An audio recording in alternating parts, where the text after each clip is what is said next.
Hi everyone. I hope everyone's having a nice 4th of July here in the US. And to everyone else, I just hope you're having a happy Thursday or whenever you're watching this video. I just hope you're having a good day. Today's title of my video is going to be compliments and how compliments normally, I would imagine, affect most people when they receive them. They take them as a positive thing. They probably see them as something that is confirmation that they're doing the right thing with in regards of their behavior. If someone compliments them on how nice they are or how polite they are, they might take that as, wow, I have a really good personality. I'm working on my personality. People feel very comfortable around me, and that makes me feel good that people like to be around me. Or if someone compliments you on the way you smell, you might take it as, oh, I'm so glad people really like my perfume or my cologne. Someone compliments you on the way you look, then they might feel like, oh, wow, it's confirmation that I look good, or, I feel good, so I'm getting confirmation that I look good, and that might make them feel better about themselves. But what I'm basically trying to get to is that normally when people receive compliments, it's a good thing. But for me, it's the opposite. And I was just wondering if I was alone in that feeling. When I get a compliment, I am very uncomfortable. I feel much more comfortable with an insult than I do a compliment. And maybe that has something to do with my own fragile ego. But what I mean about that is that I have always been different. I have always been different than the friends I grew up with.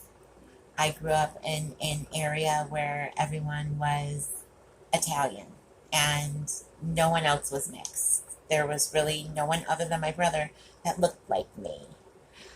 So I was always sort of totally aware of the fact that I looked different. I really didn't know that I was different, but other people always went out of their way to tell me I looked different. Um, I was always told, um, how come your mom is white? And I always tell a story that I wasn't even really aware that my mother was white. I didn't know a person could be white until I was about in 5th grade. And a friend of mine had said, after a parent teacher conference that my mother was present for, how come your mom is white? And I was like, my mom's not white.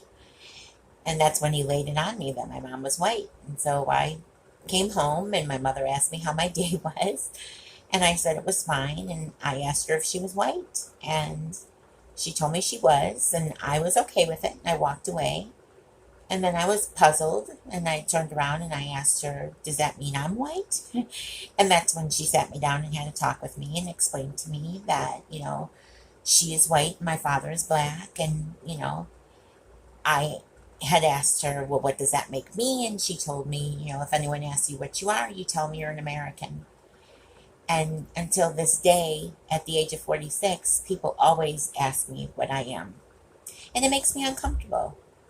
It makes me feel like I'm not of the norm. That when people see me, they can't guess or guesstimate or tell what I am. And it bothers me. Not that I feel bad identifying with black or white or Hispanic, which is what I get most of the time. People are convinced I'm Spanish. They'll come up to me and they'll speak to me in Spanish, and I have to tell them I don't understand what you're saying. Not that I would even care if I were Spanish. But it's just another reminder that I'm not the same. Um, I grew up with freckles. Um, and a lot of people didn't have freckles. I wore glasses. I was chubby. Then I was overweight. Um, I had different colored parents. I always felt like an outsider.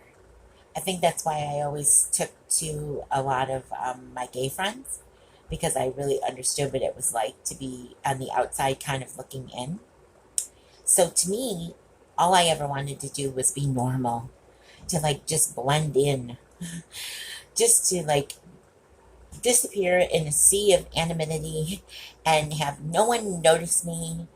It's kind of like when you're in school and the teacher makes you like read a book aloud and she's looking for volunteers and no one wants to raise their hands except for the really smart kids or the teacher's pets. And then the teacher is like, aha, I see some fresh victims. I'm going to call someone out and I'm going to make them read and make everyone in the room notice them. And you get called upon. That's kind of like what it feels like to be me. I'm always being called upon. And I never lost that feeling. I get it till this day.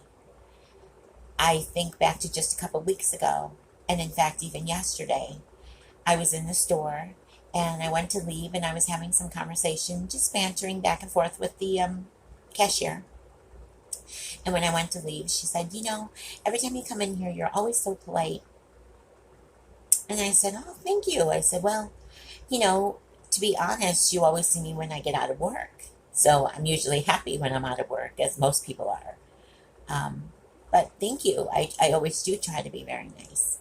And even there in that instance, instead of me taking that compliment for what it was a true compliment, I was sort of like, you see, Kelly, even there, you're not normal. You don't give the normal response that most people give. Even there, you're different.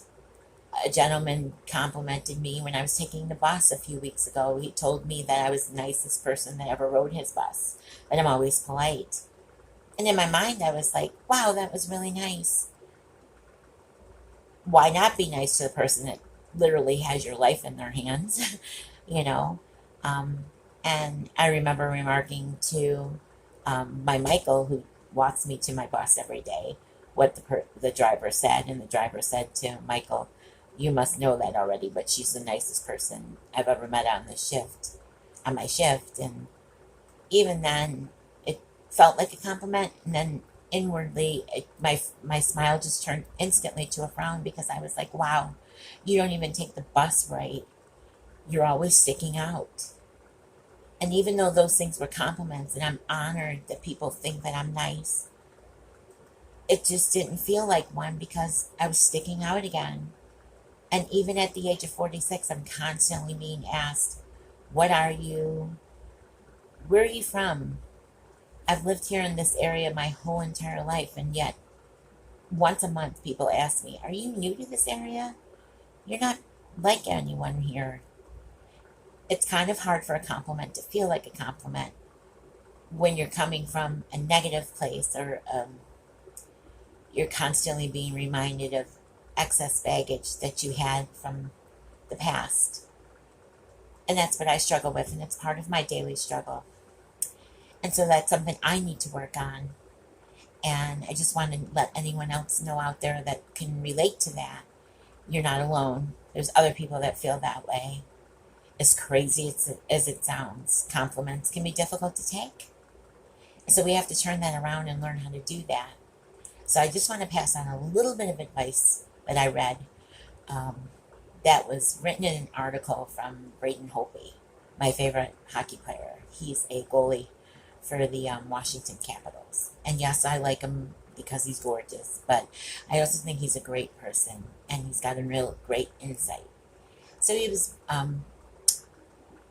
writing for this article and he was talking about how he deals with the pressure of being a goalie and how he goes about facing the puck and these big guys coming at him at this fast speed and trying to watch this little tiny puck and prevent it from getting into this great big net.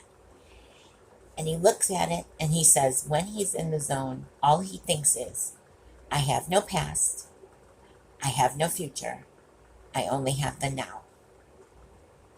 And that's kind of like the mantra that I've decided to adopt for myself.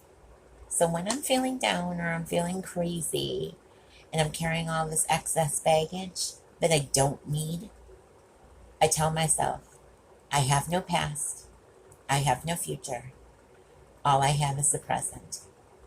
So that's my little bit of advice that I like to pass along. I hope that you stayed to the end of this video. I hope I wasn't too rambly. I want to wish you all the best. And just remember, when you're feeling down, just tell yourself, I have no past, I have no future, all I have is the present. I'll talk to you all soon. Bye-bye.